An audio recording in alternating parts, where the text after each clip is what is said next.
I was running for mayor last year in 2013, and going door to door, I hit about 6,000 or 7,000 doors, and it seemed like the number one concern of the residents of Brick Township was the fact that there was red light cameras, and what was I going to do about it?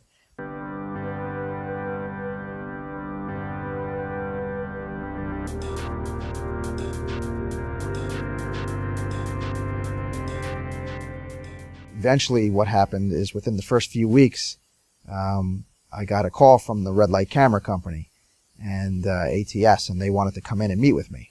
So they came in, they brought two representatives of the company, and they sat down with myself, and they were explaining the program, and they were giving me statistics, and the statistics didn't really seem to make much sense. I was asking follow-up questions, and they were giving me statistics about a different intersection, and only 2 out of the 3. And I said, well, what about the third one? And they said, well, that one there you don't really want to know about because tickets and accidents increased on the whole corridor. For every intersection, even the ones without the cameras. So that information is irrelevant. And I said, well, I don't understand, why would that be irrelevant? That would be very relevant. And then, just basically what they did is as a matter of fact, at the very end, oh, and by the way, you realize that it made about $600,000 for the town last year.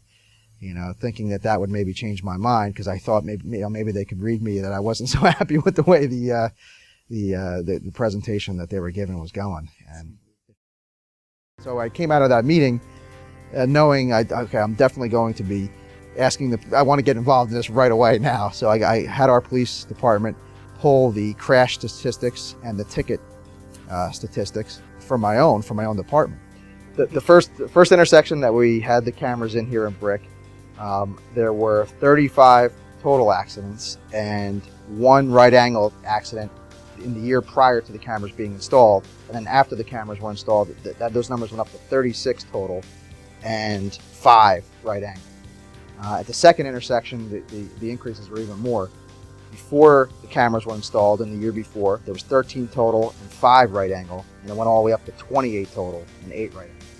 So the red light camera companies were saying it's for the safety, where actually both total accidents as well as the more serious right angle or T-bone accidents increased substantially. So it was all about money and how much money you could get. It was about $750,000 that the town made from the red light camera tickets in the year before I took office. A town just north of us, Wall, I received email from them, from a person of that town, saying, "Thank you for doing that, because now I'll drive back into Brick and go to your businesses," as opposed to going north. I was going north and going to Eatontown because I wasn't going anywhere near red light cameras. So that's going to increase our businesses, increase our revenue for our business, our small businesses and our large businesses, bring more money into our town, and make life better for everybody here. So those cameras were not the way to go, and making the decision was the best decision I've made as mayor. That's what people have to look at. Mayors have to look at other ways to create revenue, not on the backs of people on this through these red light cameras.